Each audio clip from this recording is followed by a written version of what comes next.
आश्रम के सभी बच्चे जब दूसरे कामों में लगे होते थे तो एक बच्चा एक कोने में बैठा चुपचाप अपने आप में खोया रहता था। वो अक्सर किसी से ज्यादा बात नहीं करता था। आश्रम की सभी जिम्मेदारियां पूरी करने के बाद जहां सभी बच्चे पूरे दिन की घटनाओं की चर्चा करने लगते हैं, वहीं पर वो शांत रहने वाला बच्चा एक बरगद के पेड़ के नीचे बैठकर ध्यान करने लगता। सभी बच्चों को आश्चर्य होता था क्योंकि उसका कोई दोस्त नहीं था। वो अक्सर आश्रम में अकेला ही घूमता रहता था। ये देखकर उसके गुरु को बड़ी प्रसन्नता होती थी। उसे लगता था कि कोई तो है आश्रम में जो मौन यानी कि चुप रहने की ताकत को समझता है, उसके महत्व को समझता है। आश्रम के बारे में जब भी कोई जरूरी निर्णय लेना होता उसकी राय जरूर लिया करते थे। लेकिन यही बात गुरुजी के एक दूसरे शिष्य को बड़ी खटकती थी।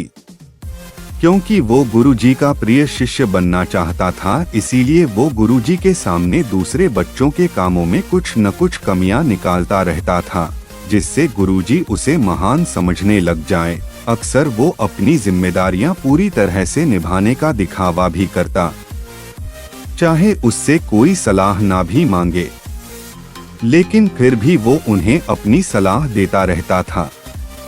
वो बहुत ही बातूनी शिष्य था और आश्रम के दूसरे सभी बच्चों में बहुत प्रसिद्ध भी था, क्योंकि वो सबसे हंसी मजाक करता रहता था, उनसे दिन भर बातें करता रहता था, इसीलिए उसकी सबसे दोस्ती हो गई थी।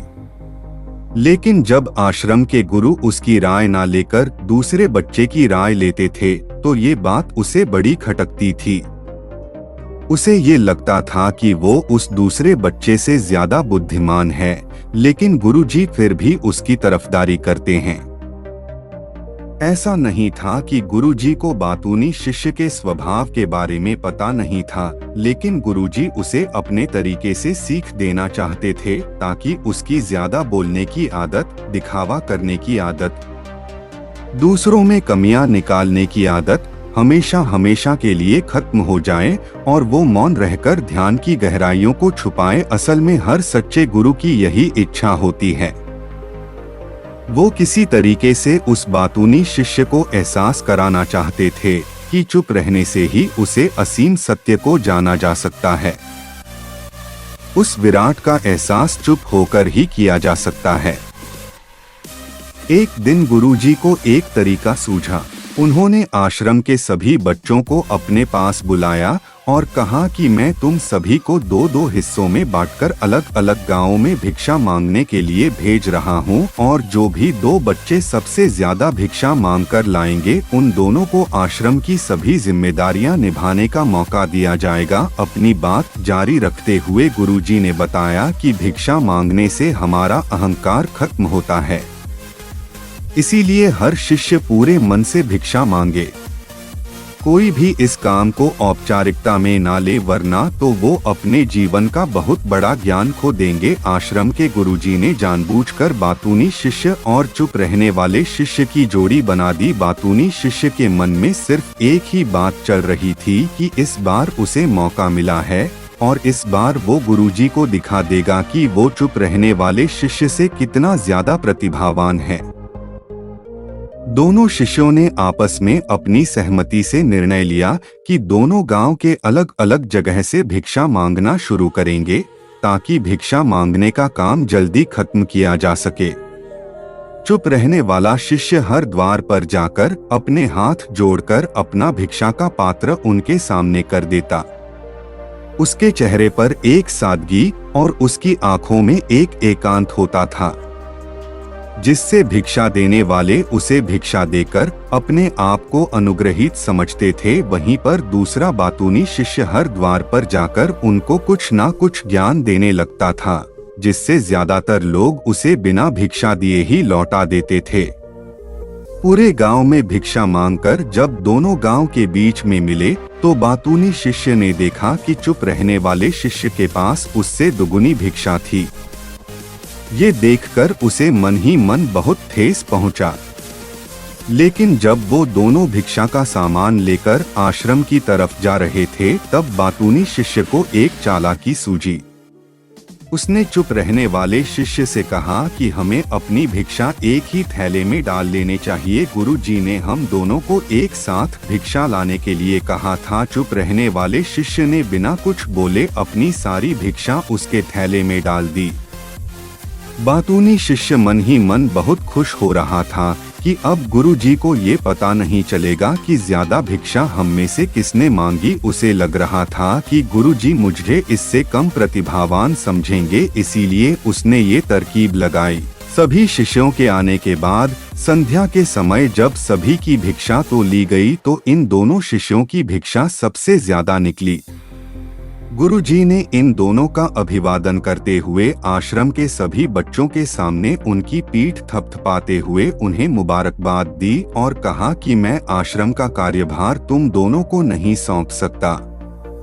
इससे आपसी मतभेद होने का खतरा रहता है, इसीलिए तुम दोनों में से जो ज्यादा भिक्षा लेकर आया है, आश्रम की जिम्मेदारी उसे ही सौंपी जाएगी। जब उन्होंने उनसे पूछा कि तुम में से ज्यादा भिक्षा कौन मांगकर लाया था, तो बातूनी शिष्य ने कहा कि गुरुजी में इससे दुगनी भिक्षा मांगकर लाया था, लेकिन मुझसे गलती हो गई कि मैंने वो दोनों भिक्षा एक ही थैले में डाल ली। मुझे नहीं पता था कि आप ऐसा निर्णय लेने वाले हैं, वरना तो मैं अपनी शिक्षा का थैला अलग ही रखता। इस पर गुरुजी ने चुप रहने वाली शिष्य से पूछा कि क्या तुम इसके बाद से सहमत हो? क्या तुम इससे कम भिक्षा लेकर आए थे? ये सुनकर चुप रहने वाले शिष्य ने कहा कि गुरुजी मेरे पास ऐसा कोई साधन नहीं है जिससे मैं ये साबित कर पाऊं कि मैं इससे ज्यादा भिक्षा लेकर आया था। असल में ये उल्टा बोल रहा है, दगनी भिक्षा में लेकर आया था। ये मुझसे आधी भिक्षा लेकर आया था और इसी ने ही मुझसे भिक्षा एक थैले में डालने की बात कही थी। आश्रम से कुछ दूरी पर एक पहाड़ी थी जिसके पीछे सूरज अभी अभी संध्या के समय ढल रहा था। गुरुजी को तो पता था कि सच कौन बोल रहा है, लेकिन बाकी बच्चों के सामने सच साबित करने के लिए उन्होंने उन दोनों से एक सवाल पूछा कि पीछे पहाड़ी पर तुम्हें क्या दिखाई दे रहा है? यह सुनकर वाचाल शिष्य झट से बोल पड़ा कि गुरुजी पहाड़ी के पीले सूरज अपना रंग बिखेर रहा है। आसमान में लालिमा छाई हुई है। ये बहुत ही सुंदर दृश्य है। वो तो और भी बहुत कुछ कहना चाहता था, लेकिन गुरुजी ने उसे चुप करते हुए दूसरे शिष्य से जवाब जानने के लिए जब उसकी तरफ देखा तो उसकी आंखों में आंसू भरे हुए थे। श्रद्धा, भक्ति और प्रेम से उसकी आंखें भर आई थी। गुरुजी को उससे पूछने की जरूरत ही नहीं पड़ी। गुरुजी ने सभी बच्चों को संबोधित करते हुए कहा कि मैंने सवाल किया था कि पहाड़ी के पीछे तुम्हें क्या दिखाई दे रहा है। ज्यादातर लोगों को यही दिखाई देगा कि एक बहुत सुंदर दृश्य है, लेकिन मजे की बात यह है कि सुंदरता बोलकर नहीं बताई जा सकती।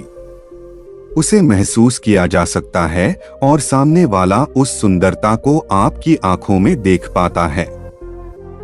चुप रहने वाले शिष्य की तरफ इशारा करते हुए गुरुजी ने कहा कि असल में सुंदरता इसी बच्चे ने देखी है। दूसरे बच्चे ने सिर्फ सुंदरता की उपव्याख्या की है, लेकिन इसने वास्तविकता में उस सुंदरता को महसूस किया है। अपने आप को ऊंचा दिखाने की सभी कोशिशें नाकाम होती देख वाचाल शिष्य वहीं पर फूट फूट कर रोने लगा। उसको चुप कराते हुए गुरुजी ने कहा कि बेटा, मुझे पहले से पता था कि तुम झूठ बोल रहे हो, लेकिन मैं तुम्हें उस झूठ का एहसास कराना चाहता था। सभी बच्चों को संबोधित करते हुए गुरुजी ने बताया कि शब्द जाल की तरह होते हैं। हमारे ज्यादा बोलने की वजह से बहुत सारी समस्याएं पैदा होती है।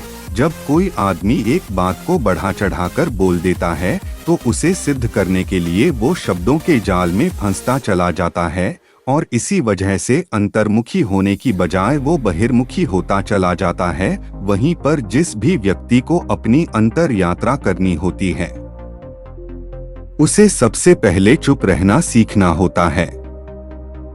जरूरत से ज्यादा बोलना या फिर हर वक्त बोलते ही रहना ये सब हमारी अंतर यात्रा में बाधा बन जाती। जब आप चुप रहने का अभ्यास करते हैं तो आप अपने साथ वक्त बिताने लगते हैं, जिससे कि आप अपने एकांत को जान पाते हैं। और एक बार अगर मन में एकांत स्थापित हो जाए तो आपकी आंखों में, आपके चेहरे पर वो सादगी, वो एकांत, वो स्पष्टता की झलक, सब कुछ सामने नजर आने लगता है।